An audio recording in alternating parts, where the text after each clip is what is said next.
His last piece of writing, the Ballad of Reading Gaol. If you read it, it takes about 35 minutes, and once read, it's never forgotten. The Ballad of Reading Gaol was published by Smithers.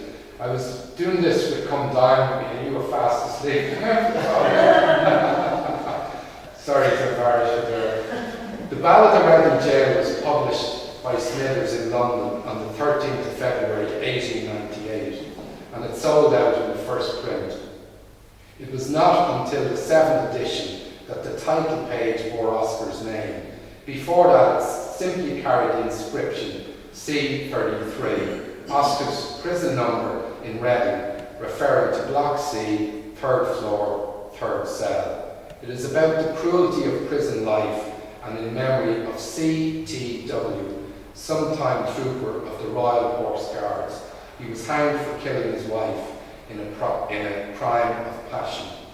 He did not wear his scarlet coat for blood and wine or red, and blood and wine were on his hands when he found them with the dead, the poor dead woman whom he loved and murdered in her bed. He walked amongst the trial men in a suit of shabby grey. A cricket cap was on his head, and his steps seemed light and gay. But I never saw a man who looked so wistfully at the day. I never saw a man who looked with such a wistful eye upon that little tent of blue which prisoners call the sky, and that every drifting cloudlet went with sails of silver by. Yet each man kills the thing he loves. By each let this be heard. Some do it with a bitter look, some with a flattering word. The coward does it with a kiss, the brave man with a sword.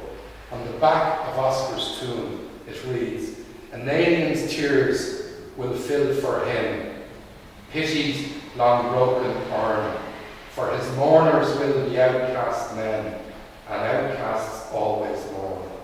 Stephen Fry, more comments about Oscar. For many years I had known that Oscar Wilde was one of the few major parts I might be lucky enough to be offered.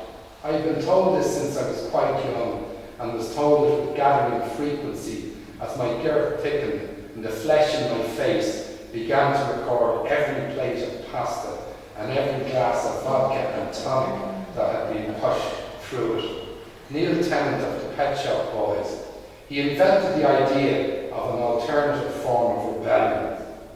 The Prince of Wales, not to have known Oscar Wilde was not to be known. Winston Churchill, the one person I am looking forward to meeting in the afterlife is assuredly Oscar Wilde. Michael Collins was forever to be heard quoting Oscar Wilde. Nelson Mandela, he said what kept him going in prison was, we are all in the gutter, but some of us are looking at the stars.